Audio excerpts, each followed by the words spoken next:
Partido Comunista do Brasil surge no ano de 1922 como resultado do impacto político e social da Revolução Russa. Alguns anos antes, assiste-se à progressiva conversão de um grande número de anarquistas e socialistas brasileiros à ideologia comunista. Na opinião de alguns historiadores, os ideólogos desse partido, para chegar ao poder, buscavam mais a via militar através da luta armada do que a participação democrática parlamentar. Como o Partido Comunista do Brasil assumia uma postura radical contra o governo de Getúlio Vargas, acabou sendo decretado seu banimento no ano de 1935. Em Nova Friburgo, o apoio ao Partido Comunista tem início entre os funcionários da Rede Ferroviária Federal. Já em um segundo momento, teve a adesão dos operários das indústrias têxteis e metalúrgicas e por indivíduos autônomos, seduzidos pela ideologia do partido. O fato de Nova Friburgo possuir inúmeras indústrias deu margem a uma vigilância frequente sobre a infiltração comunista entre os operários e uma tensão social. Na greve iniciada na fábrica de rendas Arp em 1933 e que se propagou para as outras indústrias, a repressão sobre as manifestações dos operários redundou na morte de um dos grevistas. Outras greves ocorreriam ao longo dos anos nas indústrias têxteis e metalúrgicas da cidade. O Partido Comunista chegou a eleger um representante na Câmara Municipal de Nova Friburgo no ano de 1962, o vereador Francisco Bravo. No entanto, ele foi cassado pelo regime da ditadura militar. Quem fazia o papel da polícia política no município era o Sanatório Naval, que prendia e interrogava os militantes do partido proscrito. Tudo indica que quando o comando da Polícia Militar decidiu se instalar na região serrana, optou por Nova Friburgo em razão da infiltração de muitos comunistas entre os operários das fábricas. Em Nova Friburgo, os comunistas preocupavam as autoridades governamentais, já que um grupo de friburguenses do Partido Proscrito viajara em plena Guerra Fria para a União das Repúblicas Socialistas Soviéticas, financiados possivelmente por esse país. Helena, desde quando você se recorda do Francisco Bravo, né, o Chiquinho Pimpão, né, começando com essa atividade assim, como comunista na sua família? Eu acho que depois de 10 anos, né, que eu comecei, né, a ver, mas eu ainda não tinha ideia o que era, né? Qual a diferença de idade de vocês? Aí eu não sei. Desde comigo, não, porque o Chiquinho era, eu acho que era, eu não tenho bem certeza se ele era o primeiro ou o segundo filho da mamãe, não sei. Mas o que você recorda dele, assim, dentro na sua família, que ele começou essa atividade como comunista? Eu não sei, quando eu conheci, ele já era, eu conheci ele fazendo aquela distribuição, negócio de caminhão, ele enchia uma caminhonete que ele tinha, enchia de mantimento e ia lá para o lado não é banquete, não, para Mariana, para aquele lado, e distribuiria com aquelas pessoas pobres. Porque antigamente tinha roça, hoje não tem mais. Antigamente tinha, né, pobreza na roça. Hoje não tem, tinha não. Você não tem assim, ideia de quem tem influenciado ele a ser um militante do Partido Comunista? Foi ideia dele mesmo, né? Ele era muito inteligente, muito esperto e inteligente. Eu tinha uma irmã também que gostava também do Partido Comunista. Carmen Bravo. Ela gostava também, tinha a mesma ideia dele. Então ele acabou influenciando ela. E na sua família, só a sua irmã foi influenciada mesmo? Só eles dois. Mas como é que você via a atividade dele na época? Porque a gente sabe que o comunismo, quando a gente fala que é comunista, geralmente, às vezes, tem uma certa aversão ao comunismo, tem todo aquele mito de que... Eu era pequena, quando acontecia as coisas com ele, eu sempre ia para a casa da minha outra irmã, não via. Sabe? Quem sofria muito era a mamãe, né?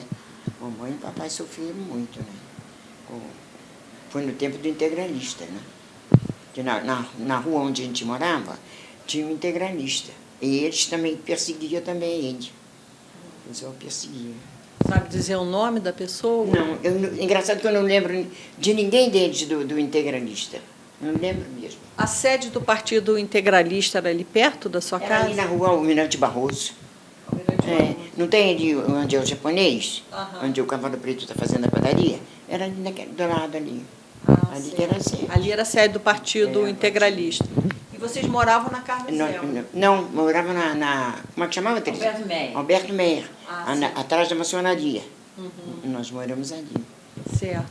E dentro dessa atividade dele, o que você via assim, como prática que a gente poderia falar, como uma militância do Partido Comunista, além de distribuir mantimentos, roupa para as pessoas carentes? Não, eu nunca, assim, ele fazia, assim, caridade, muita caridade.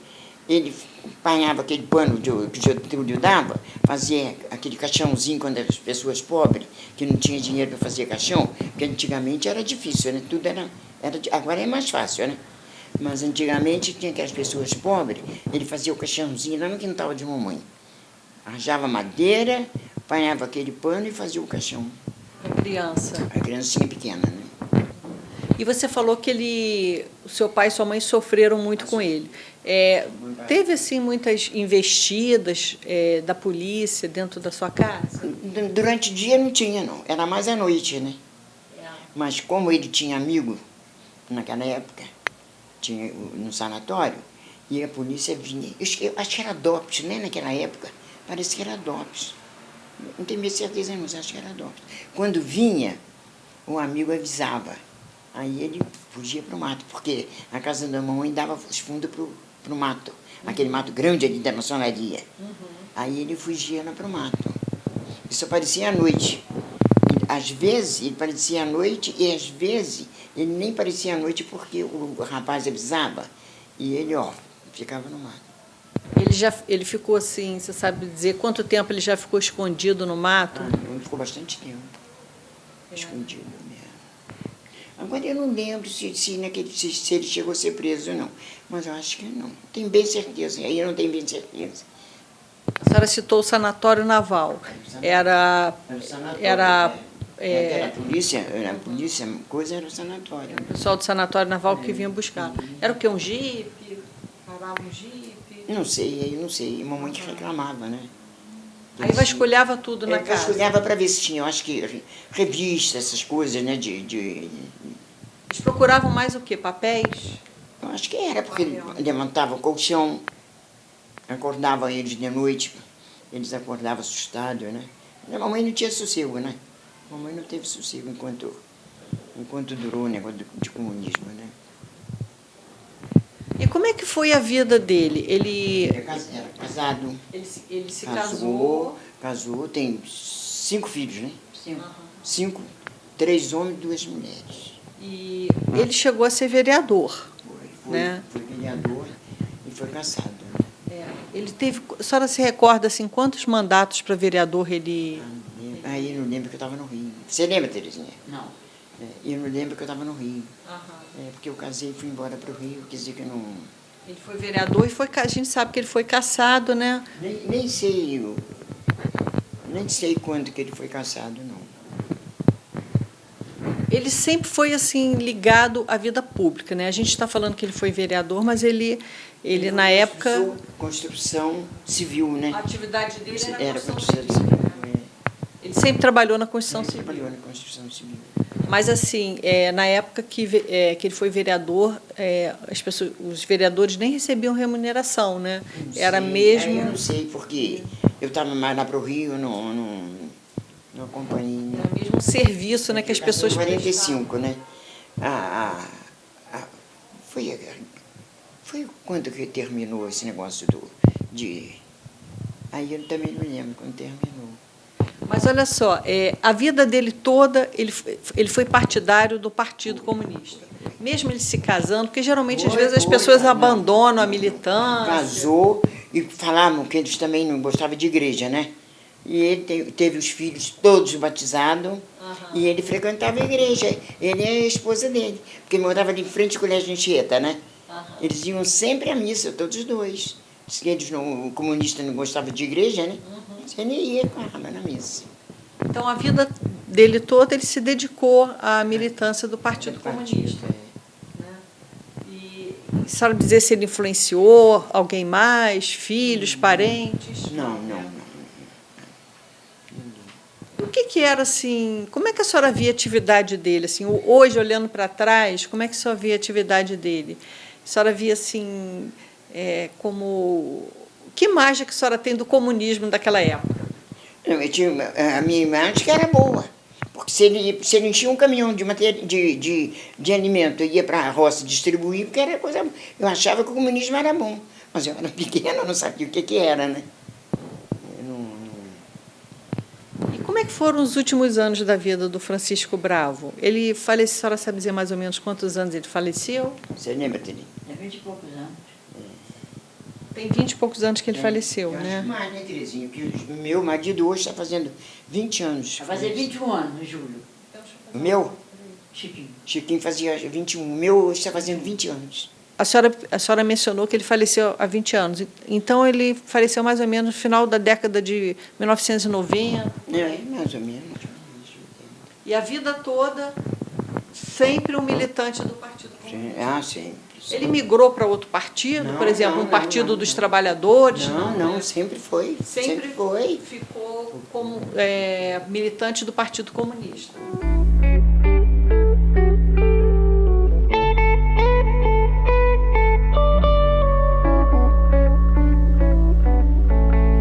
Seu Oscar, o senhor trabalhou na fábrica Filó durante quantos anos? Ora, foram 2 períodos, em que, somado esses 2 períodos, dava mais ou menos uns 30 e poucos anos, entendeu?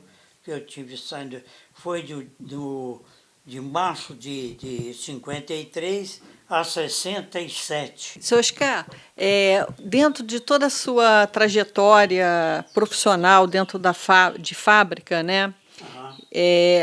Como é que era o Partido Comunista aqui em Friburgo? Ele incomodava? Olha, ele não tinha uma atuação muito plena, não. Inclusive, falando, o único que eu conheci com muita propriedade foi o senhor Arquimedes Brito, que ele também trabalhou na Filó e ele era audacioso, ou seja, em subir em cima das máquinas para fazer discurso inflamando todos os funcionários para angariar realmente adébitos para o partido, etc., fazendo suas colocações partidárias e o que representava o Partido Comunista e tudo mais. Então ele era uma pessoa realmente muito ativa no Partido Comunista, em Friburgo. Os demais que o circulavam, eu tinha muito pouco conhecimento, mas ele tinha um único cidadão que estava sempre presente com ele, que eu lembrei no dia de ontem, era Osias Stutz, sobrinho de uma senhora que morou aqui no número 20 da fábrica de Filó. Ele era adepto do comunismo e estava sempre interligado juntamente com o seu Arquimedes Brito. E o Arquimedes Brito, além de fazer essas atividades dentro da fábrica, que por sinal não havia sequer interesse por parte dos funcionários, salvo um ou outro, mas sem se manifestar assim apenas para se satisfazer com as palavras deles, etc. E fazia esses comícios na portaria da Filó para fazer greve, etc. Mas nunca teve realmente vamos dizer assim, uma coisa que pudesse fazer angariar funcionários para que viessem realmente assumir o Partido Comunista.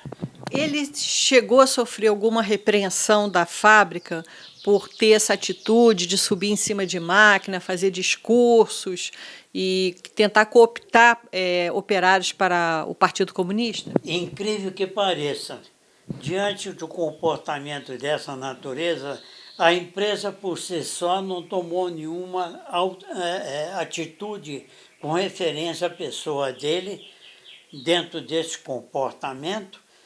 Então, passaram-se algum tempo, ele viu que não havia angariado realmente muitos adeptos para o comunismo, se fosse um ou outro, e os empregados, por si só, não aderiram realmente às suas ideias. Por que não aderiram às ideias dele? Porque na maior parte dos funcionários, vou dizer, das empresas do Parque Industrial de Nova Friburgo, todos eram getulistas por causa de quê? Dos trabalhos, das leis criadas de aposentadoria, de férias, das leis trabalhistas que Getúlio Vargas implantou no país, que até hoje elas estão aí para cumprir coisa apenas com interesse de outros de querendo fazer modificações, etc. Diante disso, a maior parte dizia assim, quando o presidente da República ia falar na Hora do Brasil, do programa Na Hora do Brasil, todos ficaram realmente entusiasmados. Nosso presidente vai falar hoje. Então todos ficavam ouvindo nos seus rádios, né, o palavreado de Getúlio Vargas. Então, na maioria. Na época que o Arquimedes fazia esse discurso para o Partido Comunista, o Getúlio Vargas já tinha implantado a questão do auxílio maternidade, a questão da redução das horas de trabalho, dos trabalhadores, de férias e tudo mais. Tudo isso foi realmente enganjado nas suas propostas de governo e, com isso, não havia interesse... Não havia espaço para o espaço do comunismo, assim, com muita intensidade, não. Agora, o senhor contou uma particularidade. O senhor falou que o Arquimedes escrevia numa máquina de escrever... O senhor escrevia na máquina de escrever pintada vermelha, e só escrevia com caneta vermelha. Com tinta vermelha, que naquela época não tinha a Big, nem aquela coisa andona. Era com tinta vermelha. Ele fazia as cartas, os seus comunicados através de carta, seus comunicados através com tinta vermelha. E, seu Oscar, vamos ainda falar de outro comunista, que é o seu Lilito. Seu Lilito, ele tinha um açougue e ele tentava converter os fregueses dele ao comunismo, não é isso? Sem dúvida. Ele sempre, nunca sequer Lilito. Era meu tio. Pessoa maravilhosa. Eu tenho em meu coração. Que era casado com a irmã da minha mãe, tia Otelina. Eram pessoas maravilhosas. Porém, no açougue, ele apenas conversava e fazia as conversas, levava a conversa aos seus fregueses, as ideias que ele tinha dentro de si sobre o comunismo, mas nunca sequer participou em comício nenhum de parte do comunismo que, porventura, tivesse ocorrido dentro de Friburgo.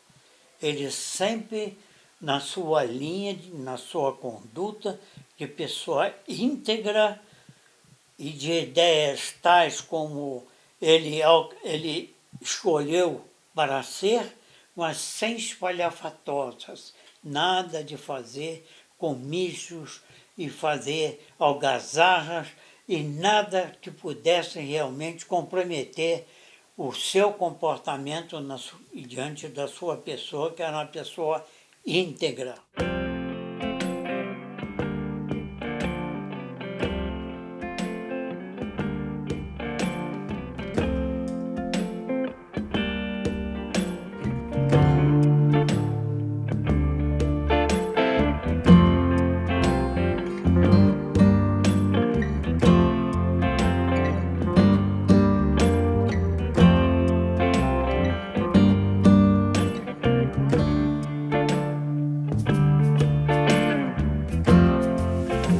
Você se emociona quando fala dele, né? Aqueles pais de antigamente, né? Que era severo, queria os filhos ali todos juntinhos dele. Vocês eram quatro filhos, irmãos. né? 3 irmãos e 4 filhos, né? São duas irmãs e 2 irmãos. E Magali, ele tinha um açougue, né? Ele era proprietário do açougue? Não, o açougue era alugado. Esse açougue era desse primo dele. Ah, tá, que ele trabalhava. Aí ele alugou o açougue e ficou a vida toda ali trabalhando. Magali, assim, a gente vê, né, a gente percebe, assim, que o seu Lilito era uma pessoa muito querida em toda a vizinhança, né? Todo mundo sempre gostava dele. E é interessante que ele era, assim, ligado a um partido que tinha muita fantasia, né, em torno do comunismo, né? O comunismo era uma coisa, muita lenda, né, em cima disso. Mas mesmo assim, o seu Lilito, com aquele carisma dele, ninguém nunca deixou de gostar dele, ninguém se afastava dele. Ele foi uma pessoa assim que cativante, né? Muito. Papai fez muitos amigos. Muitos amigos mesmo. Tanto aqui em Friburgo, como fora de Friburgo, em Niterói.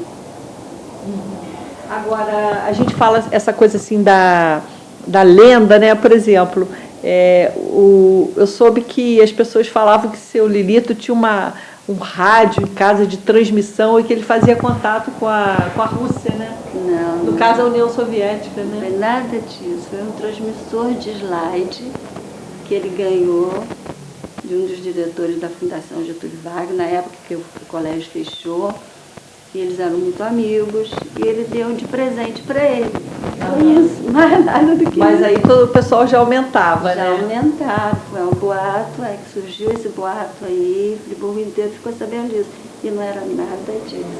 Agora eles levaram o projetor com eles. A polícia, a residência de vocês foi objeto assim de uma investigação por parte da polícia. Quem que foi lá? O Sanatório Naval? Polícia... Sanatório Naval. Eu acho que sim, não sei se foi a Polícia Militar, se foi Sanatório Naval. Isso eu não sei, porque... Mas eu acho que foi a... Que entraram. Aí levaram as coisas dele, documentos? Não.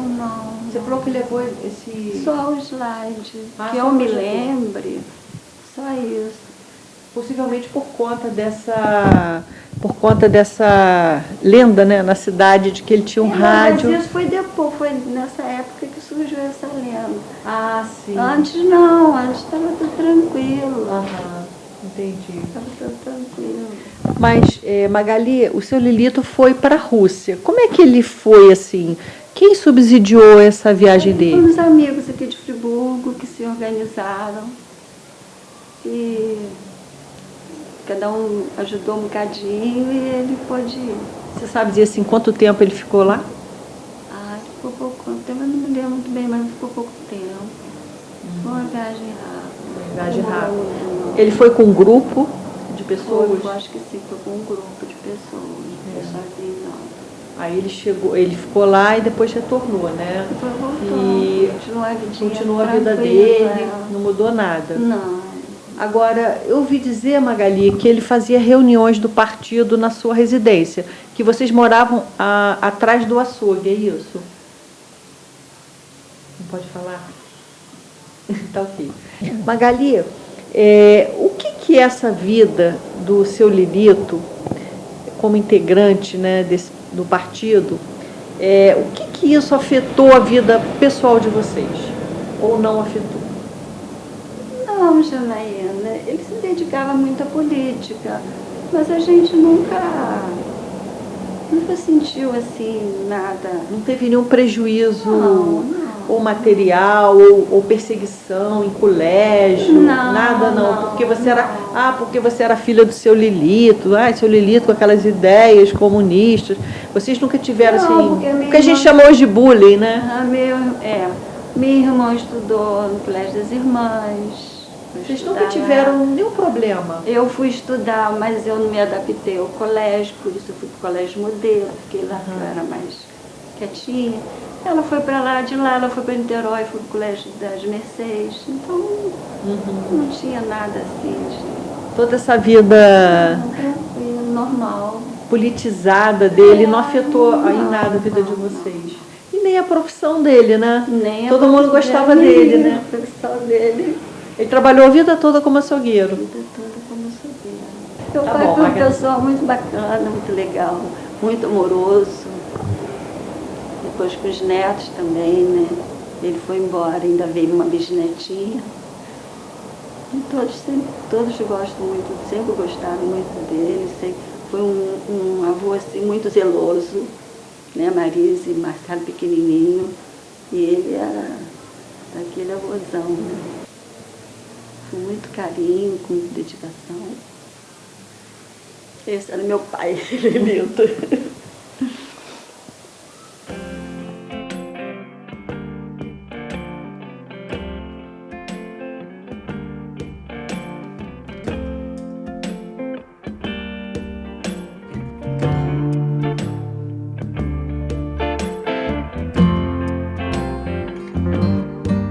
Agora, seu Oscar, o senhor sabe dizer se o seu Lilito chegou a ser preso alguma vez por conta dessa militância dele no Partido Comunista?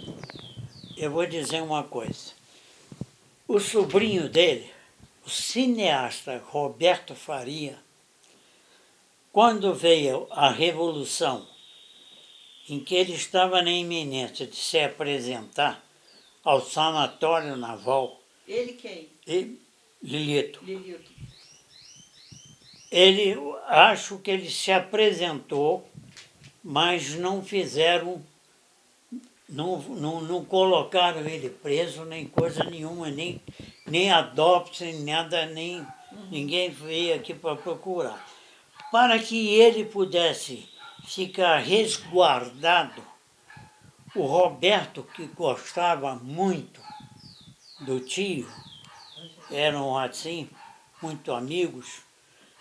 O Roberto, como cineasta, estava fazendo filmes no interior do Brasil, pegou o Lilito e levou para lá, para ele. Ficou sob a custódia dele, o Roberto, que é irmão também do Reginaldo Faria. Isso significa que ele corria um certo risco, né? Corria certo risco.